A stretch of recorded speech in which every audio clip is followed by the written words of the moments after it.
Silakan duduk saudara. Selamat pagi semuanya. Iya tadi saya dengar lagu tadi, saya tersentuh, gitu, tersentak. Kau memahami hatiku, aduh. Kalau kita itu masih minta Tuhan pahami, kita masih minta Tuhan mengerti kita, itu namanya kan kita nggak berserah kan. Kita ngomongnya aja, ya terserah Tuhan, suka-sukanya Tuhan. Tuhan sutradara hidup kita, tapi ternyata jauh gitu. Jadi tadi Tuhan saya bertobat Tuhan. Seringkali nanya maksudnya Tuhan. Tuhan mau dibawa kemana sih Tuhan? Ini maksudnya apa? Seolah-olah kayaknya saya mau gitu ngikutin Tuhan. Tapi dengan pertanyaan maksud, apa maksudnya? Itu kan berarti ada pengharapan di dalam saya. Cepatlah selesai Tuhan hal ini. Supaya ya berlalu gitu sesuai dengan keinginan hatiku. Bukan keinginannya Tuhan. Ya itulah hidup kita. Makanya kita betul-betul membutuhkan juru selamat. Karena harusnya orang-orang kayak saya, nggak tahu saudara iya nggak, kita nggak selamat. Terus kita baru disalahin orang aja, kita langsung membela. Jadi yang salah siapa? Gua apa lo? Gitu kan, kita langsung merasa kita yang benar padahal nggak ada dalam diri manusia yang bisa dibenarkan.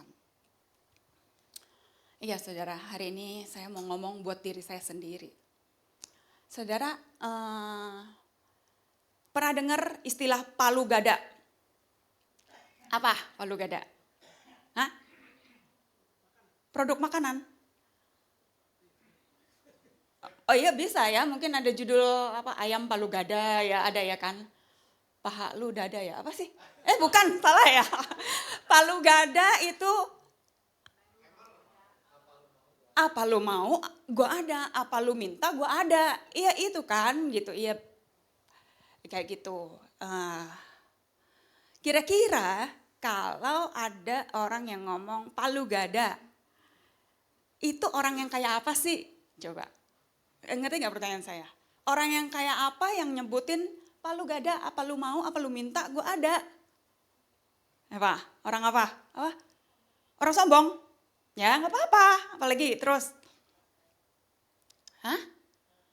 Orang kaya? Oh iya bener juga. Terus apa lagi? Ada lagi gak?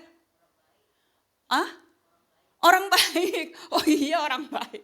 Jadi kalau dia nggak ada juga diada-adain gitu ya Bu ya, saking baiknya. Oh ya bener juga. Ya luar biasa sih. Ya saya nanya begini karena Tuhan lagi ajarin saya hal palu gada kan beberapa waktu ini gitu. Kalau jawaban saya beda tuh, yang dari jadi saudara-saudara tadi 3 ya, saudara Tuhan juga kasih saya 3 gitu, pengertian tuh 3. Orang yang bilang palu gada, apa lu minta, apa lu mau, gua ada. Itu yang pertama pengusaha.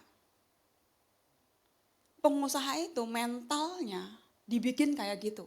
Saya ngomong begini karena ini saya baru jadi pengusaha saudara. Saya kira selama ini saya udah jadi pengusaha. Ternyata baru istri pengusaha.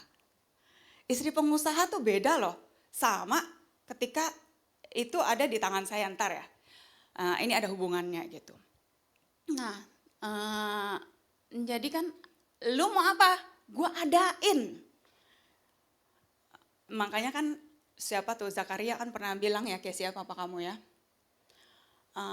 Ada pempek nggak kok di toko besi? Dia mau adain, kenapa? Itu pengusaha. Coba mana ada tuh toko besi jual pempek? Nggak ngotak. Pengusaha itu nggak ngotak. Nggak pakai otak maksudnya. Kalau pakai otak berhenti usahanya. Yang kedua, palu gada, apa lu minta? Gua adain. Orang kepepet, orang darurat. Saudara kebelet, entah BAB, BAK. Saya pernah tuh di tol MBZ tahu, ada nggak toilet di situ 40 berapa kilo di situ? 47 kilo ya? Aduh, itu rasanya tuh kan ada beberapa perhentian gitu, stop darurat, ternyata enggak.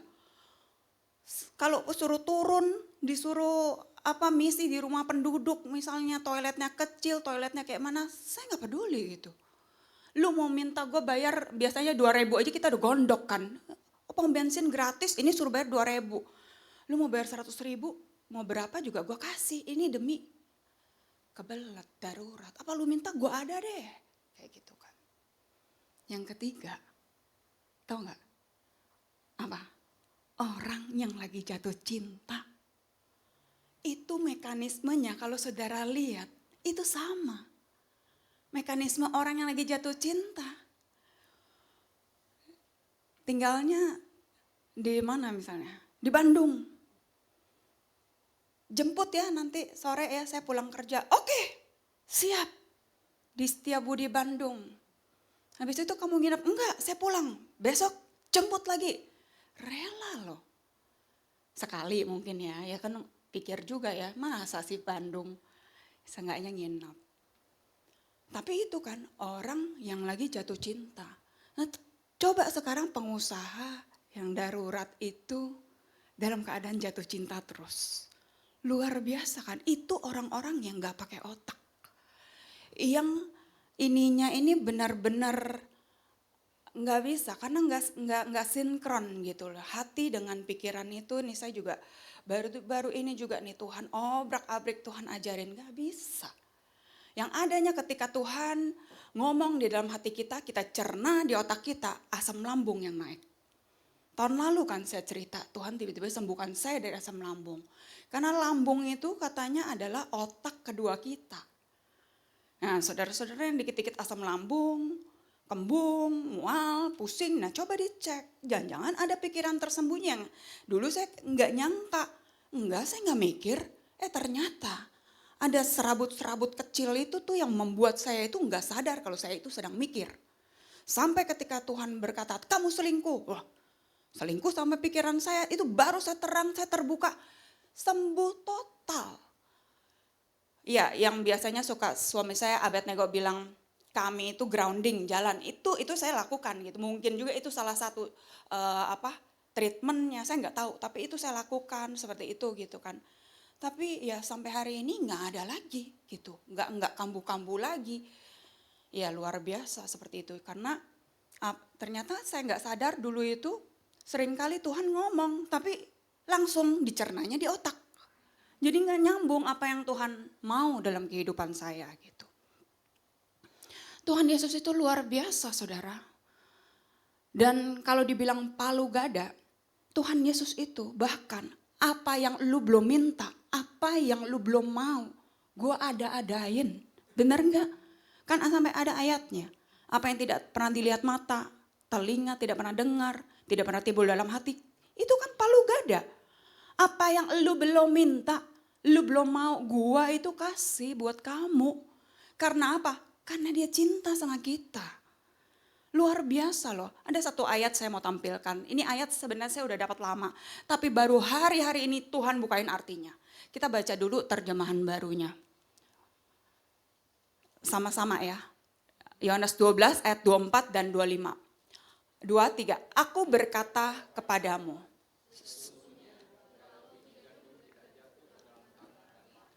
Ia tetap satu biji saja. Tetapi jika ia mati, ia akan menghasilkan banyak buah. Terus, barang siapa mencintai nyawanya, ia akan kehilangan nyawanya.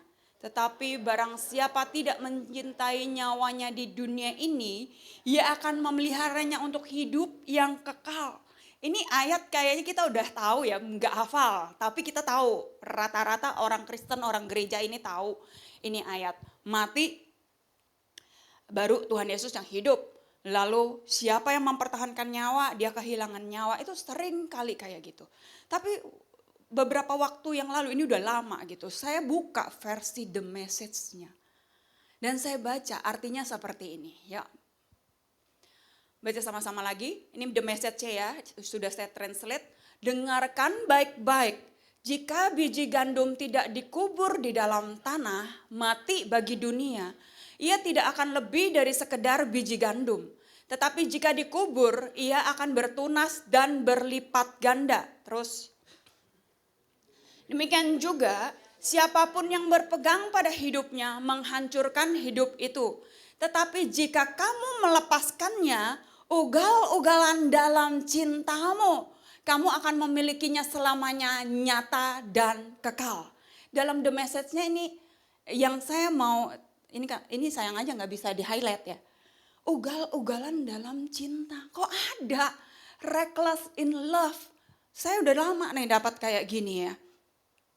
Dulu ini saya mikir cuma, oh ya kita harus mati. Rasanya kan kalau dibilang mati itu kayaknya sesuatu yang susah. Apalagi terus kita jangan mempertahankan nyawa kita. Sesuatu yang kita sayangin kan. Loh kita harus serahin. Loh susah banget. Hanya orang-orang mati yang bisa seperti itu gitu. Tapi ini ugal-ugalan dalam cinta berarti waktu kita mati sama dengan ugal-ugalan dalam cinta. Ugal-ugalannya tuh di dalam, bukan di luar. Kalau di luar ugal-ugalannya kayak Bro Immanuel bilangin anak saya kan, si bocil lompat sana lompat sini, ugal-ugalan di waktu khotbah si Joel itu kan pada beberapa ternyata shock, termasuk Pak Immanuel shock. Ini bocil bisa loncat, saya sendiri saya live streaming saudara di Pamulang waktu itu. Hah ini anak, aduh kayak titik-titik lepas kandang gitu. Bisa ke sini, bisa ke sana. Saya menikmati kemerdekaannya gitu kan. Ya, tapi itulah. Makanya kita perlu saling menasehati gitu. Dia banyak memerdekakan kami, tapi dia juga banyak dinasehati gitu. Nggak bisa kan. Belum lagi dia ntar loncat ke sana, loncat ke sana. Aduh, kata Pak Immanuel, ini gereja benar-benar lagi diobrak-abrik. Kok bisa-bisanya ada bocil nyasar ke sini, gimana coba? Ya tapi kan itu dia menyaksikan apa yang sedang Tuhan lakukan dalam kehidupannya. Saya hari ini juga saya menyaksikan apa yang Tuhan sedang kerjakan dalam kehidupan saya. Silakan saudara gesek di hati saudara. Apa yang sedang Tuhan lakukan dalam kehidupan kita masing-masing, karena beda-beda ceritanya. Ya, jadi mati itu ugal-ugalan di dalam cinta. Tuhan Yesus tuh juga ugal-ugalan loh sama kita. Kalau dia nggak ugal-ugalan, dia itu raja men. Dia itu udah ada di surga. Kita image kita kalau raja itu kan ya udah pakai mahkota, duduk di singgasana. Dia harus turun ke dunia, mati buat kita. Coba lahirnya, nggak ada kan di sini yang lahir di kandang kambing, kandang domba. Cuma dia, kok bisa? Kalau bukan karena dia ugal-ugalan, nggak mungkin. Nah sekarang kita yang udah dapat dia di dalam hidup kita, kok kita santai aja. Kita nggak ugal-ugalan. Ugal-ugalan itu ya di dalam hati kita itu membuat kita tuh merdeka, lepas. Tapi keluarnya itu bisa benar. Jangan saudara kira, udah habis ini gue semrawut aja. Enggak begitu, orang ugal-ugalan di dalam karena cinta. Justru keluarnya orang akan lihat, itu bukan dia sih. Itu sih Tuhan yang bisa bikin kayak gitu. Tapi keluar rohnya, apinya itu tuh keluar seperti itu gitu loh. Ugal-ugalan benar saudara. Saudara kalau tahu Tuhan ini datang sama kita dalam bentuk yang ugal-ugalan. Kenapa?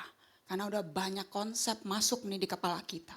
Konsep dari mana? Dari buah pohon pengetahuan itu. Yang baik kita pertahankan. Makanya kan kita nggak mau kalau kita dipersalahkan. Loh gue benar kok. Kita baru dinyatain sekali aja. Jaga kamu begini nih, kamu meleset begini. Kita langsung mau memperbaikinya.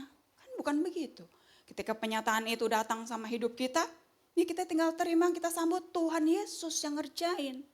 Kalau kita mau berusaha menjadi yang baik, kita mau jadi saingan Tuhan enggak? Karena Tuhan bilang hanya satu yang baik. Siapa yang baik? Hanya satu. S-nya gede lagi. Nah tapi kita mau berusaha, kita ini mau menjadi baik. Enggak usah berusaha. Nanti biar Tuhan sendiri di dalam kehidupan kita ketika kita menyambut dia yang akan memperbaiki kan kehidupan kita. Seperti itu gitu. Jadi ya ketika saya dapat ini dan saya diterangi Tuhan begini, iya ya luar biasa ya. Terus saya bilang sama anak saya, Ci Tuhan nih jor-joran, waktu itu bahasanya jor-jor. Jor-joran loh sama kita cintanya. Lagi jor-joran saya bilang. Tuhan lagi ugal-ugalan loh Cik sama kita. Dia bilang begini, udah dari dulu kali Mi. Terus saya juga tersentak, iya ya. Udah dari dulu. Cuma saking bebalnya saya ini, saya tuh baru bisa merasakan. Saya baru bisa melihat betapa Tuhan itu hanya mencintai saya. Saya nggak rasa selama ini. Dia ugal-ugalan saudara.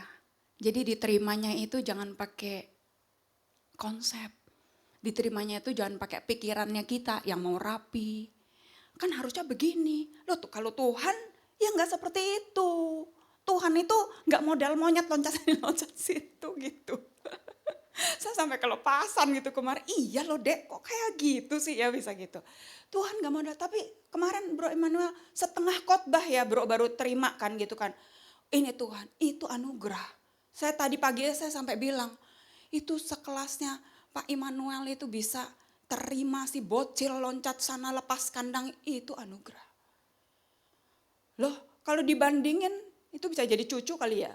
Mungkin ya kalau anaknya kawin dia begitulah kan jauh juga sama Andri sama Calvin gitu.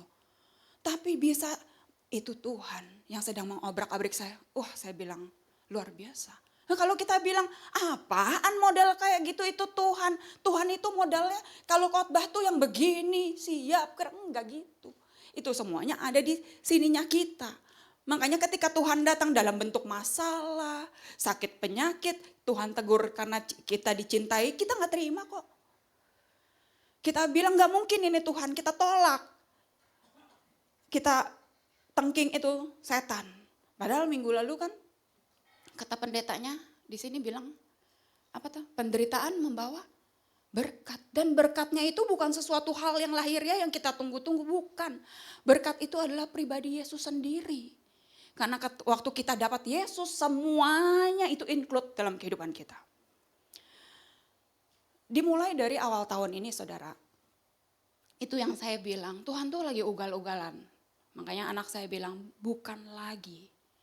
Tapi Tuhan terus ugal-ugalan hanya saya tuh baru menyadari. Awal tahun ini kami cek lab kan. Ternyata Deborah ini anak saya yang pertama. Tiroidnya masih tinggi. Dia sempat minum obat.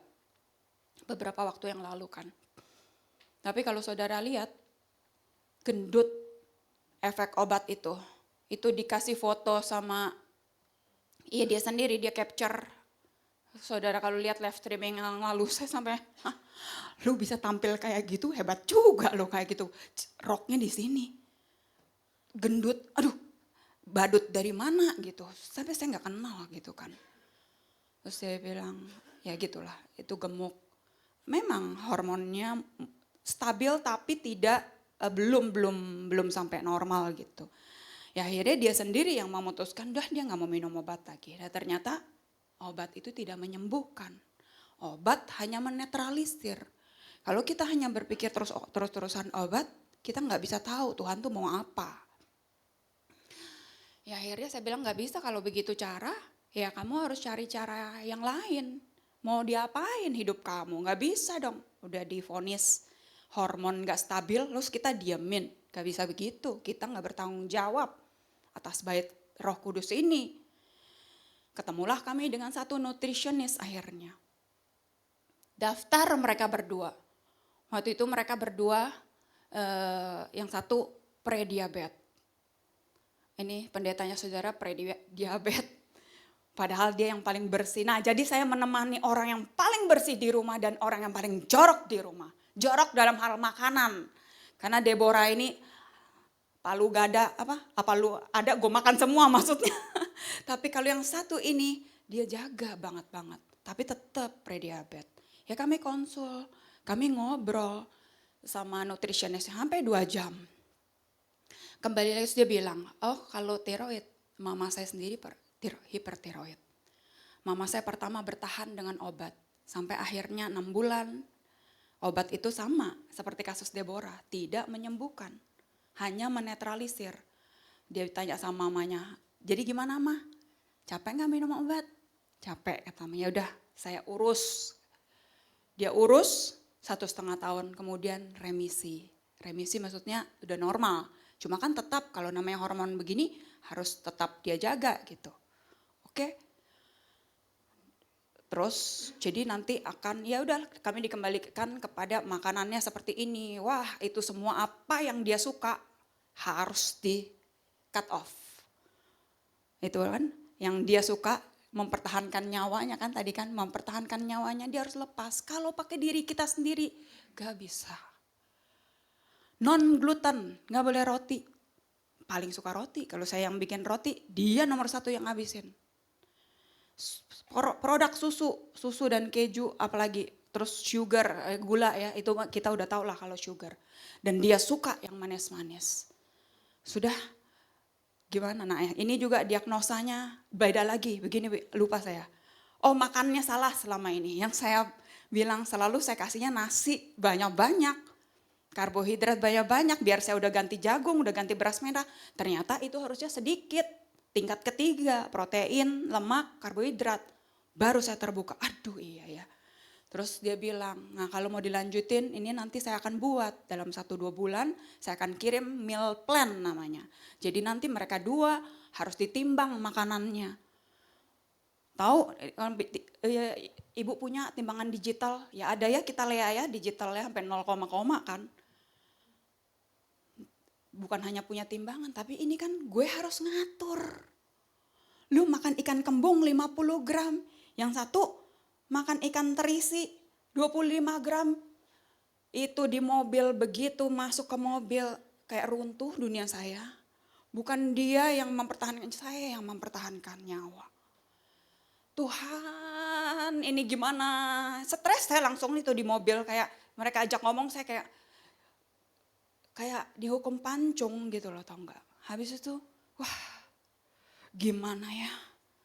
Ini kan bukan sehari yang harus dijalanin ini. Dan ini itu saya ingat lagi. Waduh di rumah saya masih ada produk-produk dairy. Masih ada produk-produk gluten. Ini kayak mana ini nih menghalangi dia gini. Gak lama di mobil itu Tuhan datang. Aku yang melakukannya. Di situ itu saya kayak disiram air sejuk. Iya ya, gue ngapain pusing sih? Kita itu kan so pinter. Ketika Tuhan kasih sesuatu sama kita tangkapnya di sini, kita merasa kita yang harus bikin. Padahal Tuhan, aku yang melakukannya. Ya udah kamu santai aja dulu. Hari itu saya diajak pergi ke mall. Ya udah kalau enggak saya bisa enggak menikmati loh. Ke Grand Indonesia kan saya 10 tahun sekali. Kemarin itu jadi ke Grand Indonesia. Ya udah saya nikmati ya. Dan ya Tuhan, aku yang melakukannya. Kalau Tuhan yang melakukannya itu enak dan ringan. Meal plan datang berupa bahan-bahan pangan. Deng. Dia nggak bikinin pagi ini, siang ini. Tapi karena Tuhan yang melakukannya, saya langsung bikin, itu cepet banget pagi. Ini. Aduh luar biasa lah, ya itulah Tuhan Yesus ya. Nah nggak selesai kan di situ. Ini si bebal ini nih ya, masih tetap aja gitu kan. Padahal Tuhan itu mau mengobrak-abrik kita, dia mau kasih apa yang kita nggak pernah pikirin. Saya kan enak kalau saya ngikutin mereka kan yang diobatin, tapi kan saya jadi ikut, saya jadi masak-masakan sehat, saya jadi tahu lagi, oh ya saya masih ada excuse, oh kaldu jamur bukan itu saudara lihat ingredientsnya. Sama aja monosodium glutamat, tapi ini si otak setan ini. Setan lagi disalahin. Otak saya ini, ya kaldu jamur gak apa-apalah gitu kan.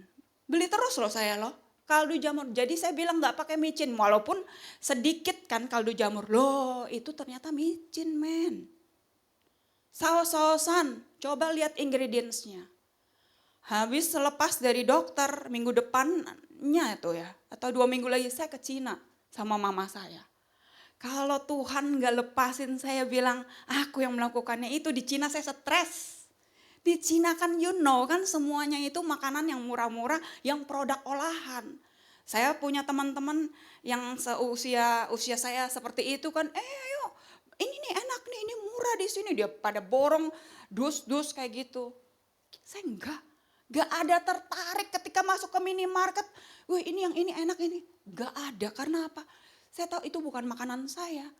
Jadi sampai ke mama saya pun luar biasa saya lihat itu Tuhan yang ngerjain. Mama ini kan dia tukang belanja. Nggak bisa lihat pasar, bisa hilang gitu. Tapi di situ kondusif, luar biasa gitu. Kedinginan nggak mah? Bukan kedinginan ya. Bukan gara-gara kedinginan, enggak. Bahkan teman-teman dia seusia dia yang sakit kaki kayak gitu, sampai menggigit ke mama saya enggak loh. Walaupun pakai jaketnya berlapis-lapis, saya bilang, "Ma, kayak beruang juga nih kalau gede banget, tebal kan." Tapi mama bisa enggak. Kami cuma belanja tuh di tour leader. Tour leadernya kan ada nawarin. Terus saya pilih, oh ini aja Ma, ini kacang-kacangan yang aman. Yang sehat aja. Udah seperti itu gitu loh. Duitnya aja masih sisa banyak. Terus luar biasa lagi ya. Ya Tuhan Yesus. Oh ini cerita pas pulangnya sih. Oh saya lihat kan mama saya di situ timbang badan ya. Ada satu hotel, ayo Ma timbang. Tahu nggak, mama saya lebih pendek dari saya. Beratnya waktu itu berapa? 81. Hah, 81. Udah, mama saya udah tahu ini kayaknya pasti naik nih, pasti naik. Oh iya 81. Sekarang saudara tahu, 74 beratnya. Wah, nggak diet, kenapa? Bisa stop insulin. Saya juga heran itu kok bisa. Oh, mengenai insulin. Jadi karena si Abednego seperti itu, terus saya cerita gitu, ada satu teman tuh yang di negara Bali mengenalkan satu produk biji-bijian, namanya kelabet. Nah saudara nanti search, jangan sekarang searchnya, kelabet, KLABET apa BED gitu ya. Terus ini bagus. Dia bilang katanya papanya minum ini gula darah turun, kolesterol turun, lepas obat.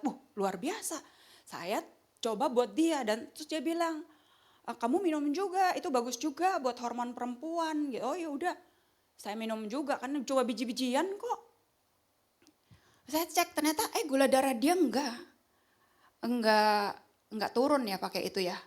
Enggak turun. Terus tapi saya ketika saya mulai konsumsi itu, yang saya terasa itu waktu saya di perjalanan sama mama di Cina. Kok bangun pagi, pulangnya sampai malam, rasa dingin segala, kok enggak ada rasa capek ya, enggak ada rasa kayak ya capek lelah, kok enggak ya. Terus kan ya saya enggak kasih kan mama bawa-bawa koper yang kayak gitu, kita naik kereta cepat kayak gitu, saya yang bawa, kok enggak capek. Apa mungkin gara-gara ini kelabet? Nah terus yang saya perhatiin lagi, haid saya ini sekarang tuh jadi 28 hari sekali loh. Tepat, tidak pernah seumur hidup saya seperti itu. Bangun pagi saya juga merasa kayak kok badannya fresh ya. Enggak, biasanya tuh sebelum-belum ini kayak ada rasa aduh sakit inilah, kayak pegel-pegel seperti itu gitu. Tapi ini kok bisa fresh seperti itu. Jadi nggak sadar itu ternyata Tuhan sedang persiapkan. Cuma dari biji bukan saya nyari gitu, tapi tiba-tiba ada. Ya sudah, saya makan. Terus saya kenalin sama mama. Pulang dari Cina, mama kan coba ini biji ini. Mama juga makan. Dari situ dia konsul ke dokter, bisa lepas insulin. Nah itu kan berarti kan selama ini dokter juga coba-coba dong. Enak-enak aja, oh ya tinggi, suntik-suntik. Yang disuntik badan kita, yang makan obat tuh kita, bukan dokternya. Jadi kita yang harus kenalin tubuh kita. Oh mama saya sekarang kalau jalan pagi bawa batu, berapa kilo mah? Saya bilang, ayo mah angkat beban. Saya suruhnya botol aqua yang 600-700 mili itu bawa 2. Dia tambahin kurang berat. Bawa batu 1 kilo katanya. Nah kasih pinjem barbel entar, ya ampun ama lu bawa batu. Dikira ntar ketemu orang mau nyambit orang kan. Ya itu dia. Nah, Tuhan semuanya itu yang melakukannya yang tanpa kita sadari, kita pikirkan. Saya juga belajar kayak gini ya, Tuhan itu gak usah kita tuh ngadi-ngadi, kita nyari-nyari kemana-mana. Saya belajarnya gini, ini kan sekarang kan hidup kami kayak siklus baru lagi nih, berubah. Jadi yang ke Pamulang itu harus saya bekalin makanan dari rumah. Siang-siang dia bawa makan sekali, lalu nanti harus bawa makanan. Saya sampai ketawa sama pembantu saya bilang gini, Erna, saya ini dari dulu loh nyiapin makanan nih dari mereka TK sampai mereka sekarang kerja, saya nyiapin terus. Saya ceritanya sukacita gitu kan, bahagia, kayak kok bisa ya anak segede gini masih mau dibekalin gitu ya. Pembantu saya, nanti kalau udah kawin Bu, beda. Hah, enggak kali Erna? Iya dong Bu, kan nanti istrinya yang nyiapin. Oh iya kali ya, kalau istrinya mau. Jadi saya ngomong kayak gitu.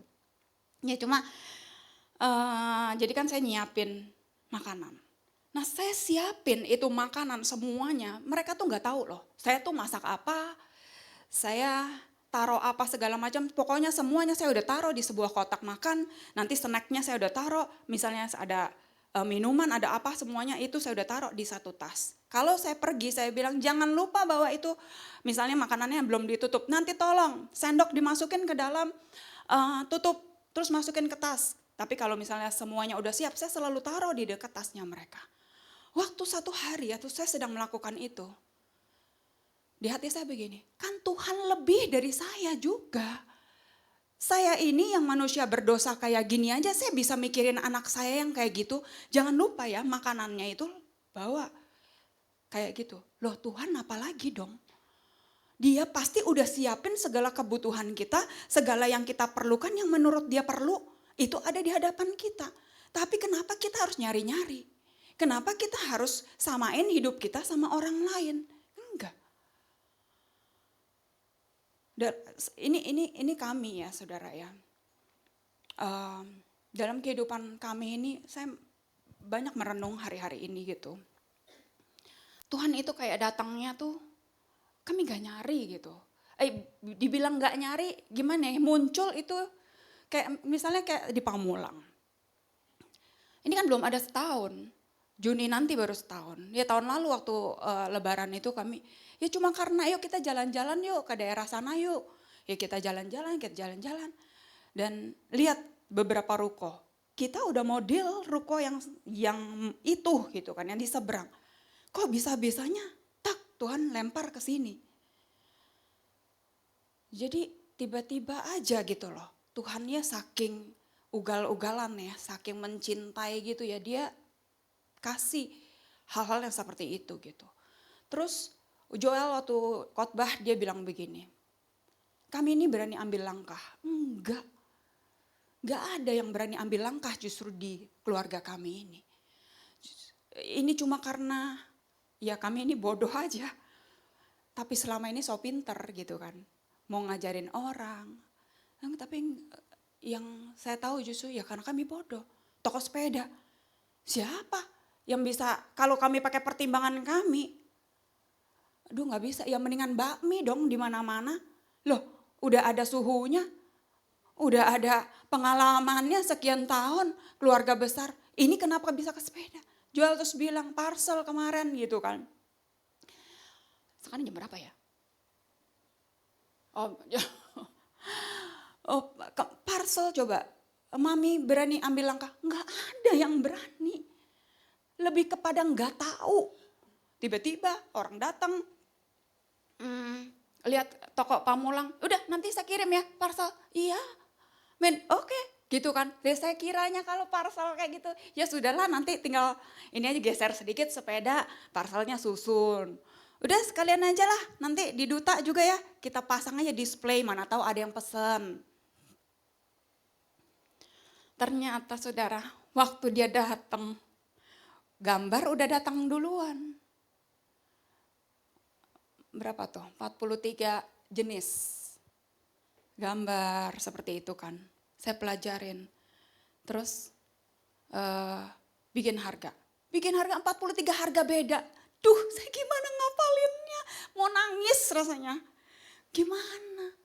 Terus saya ada lagi yang saya kasih harga misalnya 67.500.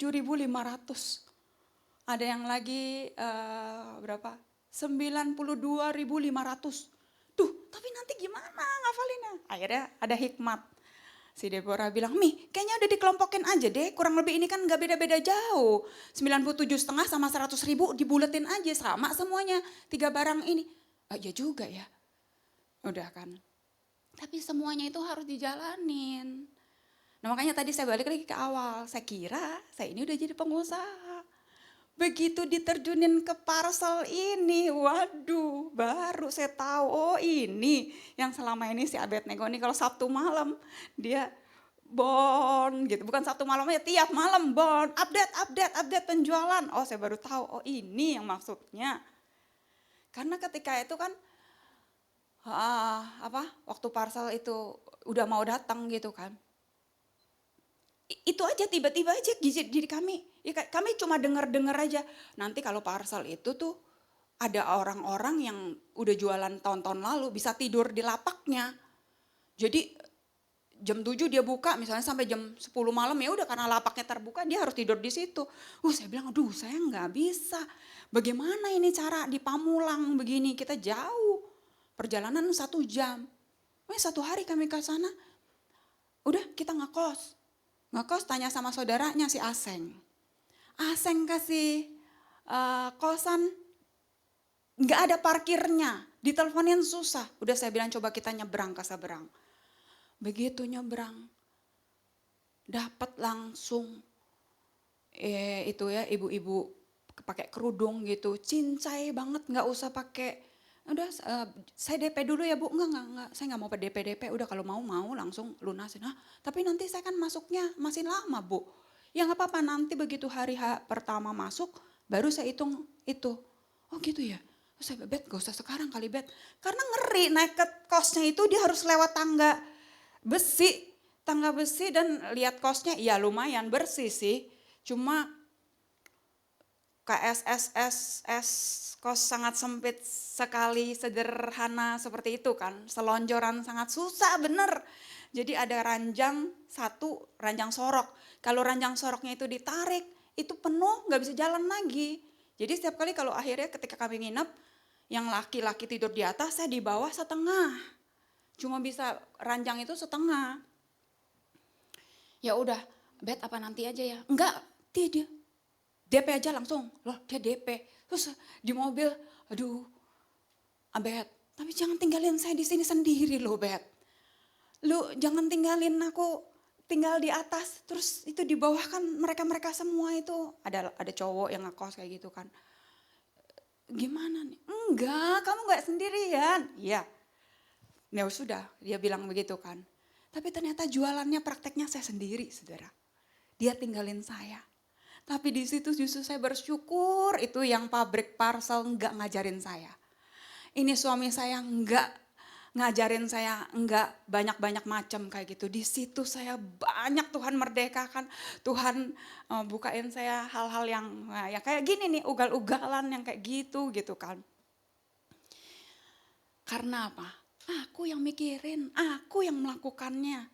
Terus saya sempat juga, gimana ini? Saya fitness. Oh ya, atau fitness saya belum cerita ya, itu makanya kan saking ugal-ugalan kan. Fitness juga, terus gimana ini nanti saya harus jualan, harus tinggal di Pamulang gimana. Tuhan ngomong lagi, aku yang aturin, kok susah amat. Saudara tahu gak, sampai di kos Tuhan mikirinnya kayak gimana tau gak. Ini, kita kan, kami bawa mobil, justru itu kan yang masalah utama mobil. Dan di situ tempat pas, itu kos 1 mobil gitu. Terus ada pot bunga nih kayak gini nih ya, pot.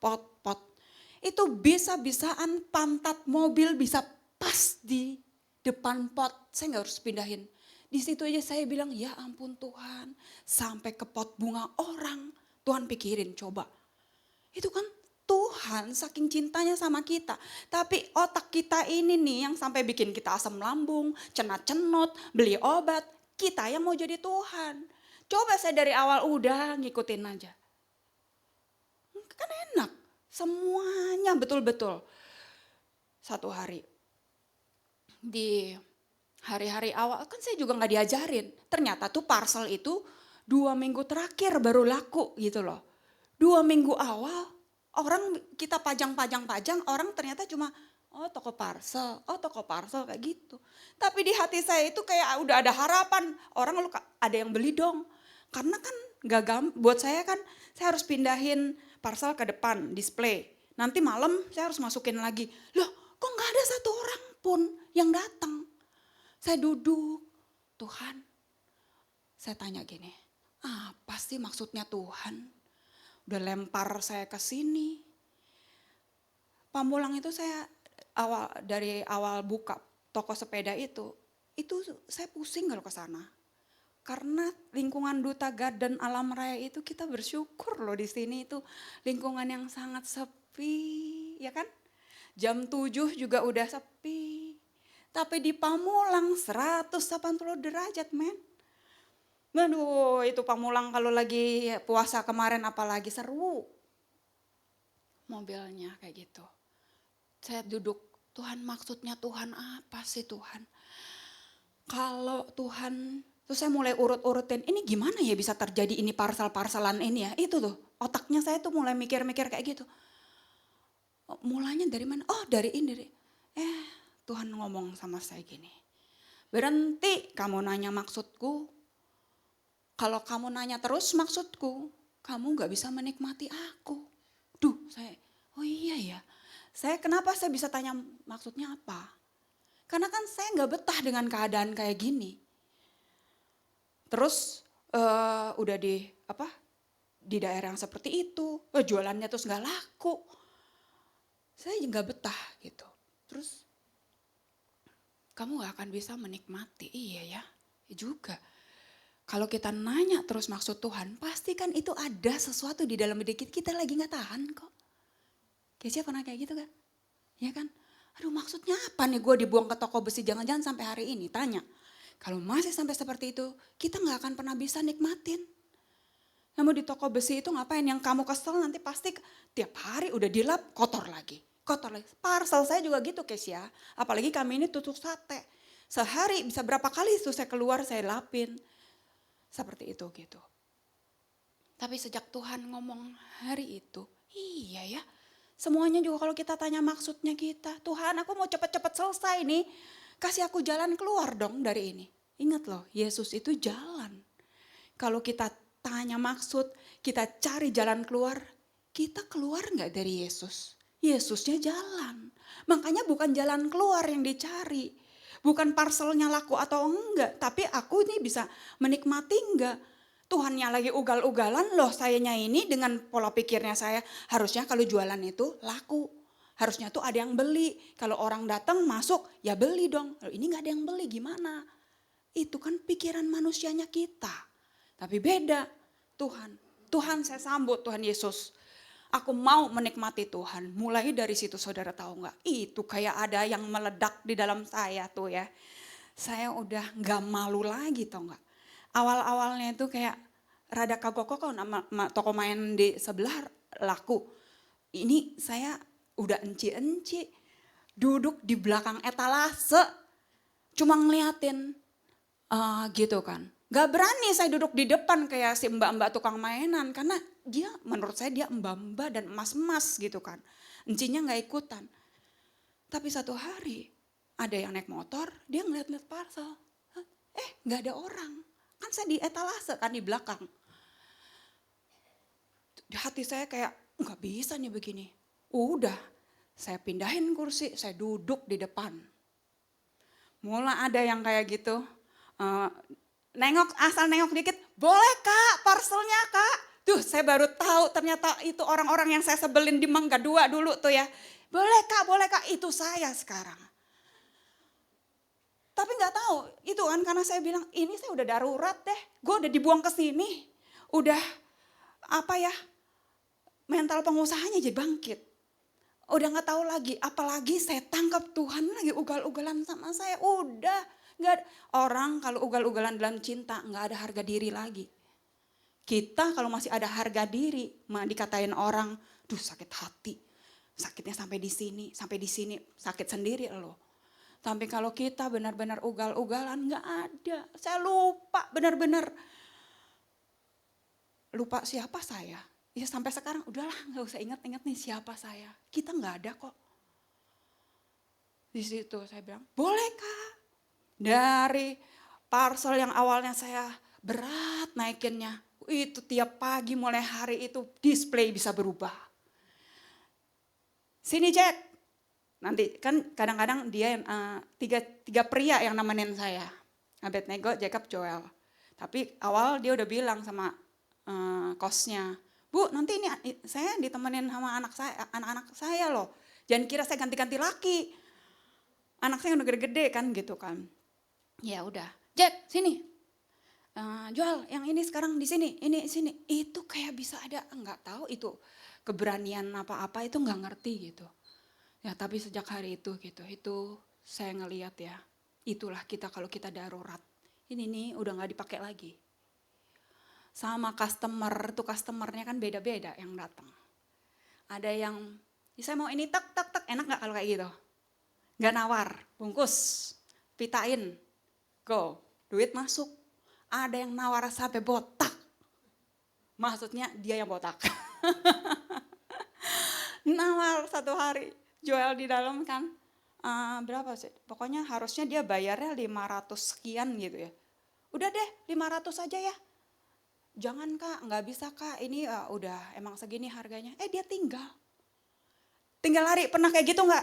Saya pernah, dan saya kena sekarang. Tahu rasa? Itu dulu lu perlakukan pedagang kayak gitu, kena gue sekarang. Ditinggal, Joel ngakak, hihihi mau ditinggal. Saya bilang, udah deh Kak, buat kakak boleh, bungkus, gope, ceng, bungkus kan. Jadi ada tarik ulur yang kayak gitu, jadi tuh kayak hikmatnya tuh kayak nggak berhenti gitu. Nanti yang ini beda lagi, yang ini beda lagi. Aduh saya bilang, kok bisa ya? Sampai kayak ada yang ngomong yang jelekin lah, yang ngomongnya, ini mah gini. Saya kayak pede aja, pokoknya ini yang terbaik saya punya gitu loh. Terus satu kali ada yang nawar itu yang saya bilang tuh nawarnya sampai botak gitu kan. Dia nawar, saya bisa marah gitu loh dalam hati ini, saya kayak gak bisa lah Kak, kakak gak lihat ini desainnya kayak begini. Gak bisa kalau kakak mau kayak gitu, udahlah kakak cari aja di tempat lain. Saya angkat parcel saya masukin. Kamu gak usah lihat lagi, maksud saya gitu kan. Dia nyamperin, Ci, jangan marah Ci. Terus saya gini, saya gak marah Kak.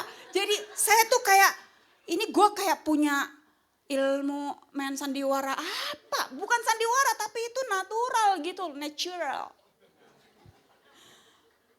Enggak Kak, saya gak marah, tapi kakak jangan gitu dong, masa pakai otak juga Kak kalau mikir. Terus saya begitu akhirnya dia beli. Di dalam, kok gue bisa begitu ya? Ngomong kok bisa gitu tapi kok dia gak marah. Bisa jadi bestie tau gak? Bisa itu. Ya biasalah Ci, kita kan kalau perempuan. Saya gak sama. Dalam hati saya, iya gak ada bedanya. Gue lebih parah. Di Vietnam dulu, kalau saudara pernah dengar cerita. Nawar berapa? Sampai 90% ya saya tawar. Sampai saya dipegang. Are you sick? Saya bangga, tapi lewat jualan ini ya Tuhan gue bertobat deh. Duh nawar itu ibu-ibu di pasar, ayolah bertobat sama-sama, gile lo pada gope aja. Duit habis itu tuh kita kantongin juga kita lupa duitnya, cuma kayak ada kesenangan gak, bener gak? Itu saya. Waktu jualan kayak begini udah saya diobrak-abrik deh sama Tuhan. Lu orang kaya, lu punya Yesus di dalam lu, tapi lu gopek tun aja, gopek tun lu bukan gopek ceng. Lu masih kayak gitu sampai bikin lu asam lambung, pala lu cenut-cenut, ngapain? Ya ampun Tuhan, saya bilang udahlah, ya nyerah. Hidup saya ini milik Tuhan, aku yang mikirin kamu kok. Aku yang ngaturin semua, udah sekarang jadi tinggal apa sih yang ada di hadapan kita, udah lakukan, gak usah cari. Wih enak loh, yang di sana berhasil dia, itu dia. Nah ini saudara dengar ini saya, ini kami gitu. Kami juga gak bilang, wah ini kami berhasil. Enggak seperti itu, kita cuma mau ngelihat dinamikanya Tuhan. Lepas parcel, saudara tiba-tiba kan parcel itu pokoknya kau datang dan pergi sesuka hatimu. Tiba-tiba pagi-pagi, Rod, nanti malam ditarik ya parcelnya. Karena ini sekalian dijemput nih yang daerah Tangerang semua. Oh, selesai ya? Padahal saya kira kan saya masih beberapa hari lagi. Oh ya, saya mau saksikan ini juga. Saya bilang ya, waktu kita menikmati cinta yang ugal-ugalan. Saya tuh kiranya waktu saya masuk kos, awal-awal kan saya takut kan. Tapi ternyata di situ saya tidur nyenyaknya sama kayak saya di rumah. Saya pulang, saya merasakan kok gak ada beda ya. Ranjang di kos sama ranjang saya di rumah, sama. Terus Tuhan bilang, kan home sweet home bohong kan? Iya ya. Home sweet home kenapa? Karena kita rindu pulang, kita rindu ranjang kita, rindu guling kita yang bau iler. Tapi enggak ada, karena semuanya udah puas di dalam. Itu ya, itu yang saya, wow, bisa tidur nyenyak tiap hari, enggak pernah ada yang enggak bisa tidur. Pulang malam, no, yang lebih heran lagi, makanan saudara. Ya, saya bersyukur mama juga ikutan nih dalam ini permainan ini nih. Siang kadang-kadang mama bisa kirim makanan kan lewat mereka-mereka yang gantian nginep kan. Tapi malam kan udah gak bisa dong. Saya bisa makan soto setiap hari di warung itu. Sekarang kalau saya mikirin lagi, kok bisa berhari-hari ganti-ganti laki juga. Jadi mereka kan makannya dikit kan, tapi saya tiap hari kok bisa gak bosan. Kita coba. Makan hari ini, kemarin baru masak itu, masak lagi. Tapi kalau kita dalam cinta, gila, lupa semuanya saudara. Terus itu tuh gak berhenti, parcel itu gak berhenti. Habis parcel ternyata sepeda. Api pengusahanya, wah tetap makin berani saya jualan sepeda. Parcel diangkat, terus anak buah kan pulang sepeda. Saya nongkrong di sepeda di Pamulang. Pede deh saya pokoknya deh. Datang kan customer terus ini ban 24 kan. Oh iya benar Kak, ini 24 cocok buat anaknya Kakak ini. Pas banget ini, enggak ada lagi nih Kak barang yang kayak gini-gini. Ini dari alloy apa? Hidrolik apa? Ini hidrolik Kak, bagus Kak. Udah kan, udah hampir mau jadi jual, keluar. Dia tanya sekali lagi, ini benar ban 24? Bukan, ban 26 Kak. Gue udah pede ban dong. Oh iya Kak, ini ban 26 bagus buat anak kakak. Kayak gak ada malunya loh. Kok bisa ya? Saya juga gak tahu. Padahal mama saya dulu bilang saya ini anak pemalu, penakut. Kalau mak saya datang ke sekolah aja, ngumpet. Tapi saya gak tahu. Itu saya percaya, bukan saya gak tahu. Itu Tuhan. Tuhan mau bikin saya jadi apa? Kan terserah Tuhan. Jadi-jadian, terserah. Saya juga bilang sama seseorang, iya nih lagi jadi-jadian. Ntar jadi tukang parcel, ntar jadi tukang sepeda, jadi tukang bocor, tukang ngepel maksud saya. Satu hari sepeda hujan di Pamulang. Hujan di Pamulang itu curah hujannya itu kan tinggi banget. Bocor di lantai 2. Gede banget kata Joel itu hujan yang paling besar. Belum pernah kata dia segitu. Jadi ini kan tembok. Sepanjang-panjang tembok lantai 2 itu turun hujan. Mereka kali sibuk kan di bawah saya, nggak bisa panggil. Jadi saya dengan seadanya ember berapa tuh 3 ember, nggak nampung. Dan karena dia lurus kan harusnya embernya yang lurus. Ini ember bulat, boro-boro masuk gitu, meleset terus. Akhirnya saya ngepel kiri, kering, kanan basah, kanan basah. Tapi yang saya mau saksikan apa? Kok rasanya waktu saya ngepel sama waktu saya jualan? Di situ saya bilang, iya sampai saya lupa nyetopin hujan. Harusnya berhenti kayak hujan, enggak loh. Jadi saya merasa saya ini lebih dari si Rara, atau enggak Rara? Mbak Rara tuh pawang hujan, dia bisa cuma berhentiin muter-muter, saya bisa ngepel, bisa angkat sepeda. Aduh saya bilang, kok bisa begini ya? Itu dia bukan yang kita lihat, tapi apa yang kita nikmati di sini. Dan saudara kita semua ada. Saudara ada di sini hari ini, saudara bisa bertahan di sini. Itu kan karena cintanya Tuhan buat kita semua. Sambut yuk. Dia ugal-ugalan, jangan pakai konsep, jangan harusnya kan begini Tuhan, harus nggak ada harusnya.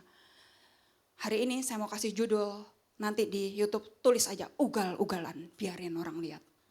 Ugal-ugalan, gerejanya mau dibawa ugal-ugalan Pak, gimana, siap Kak? Bukan cuma diobrak-abrik, ini tambah ugal-ugalan. Ugal-ugalan itu ingat di dalam.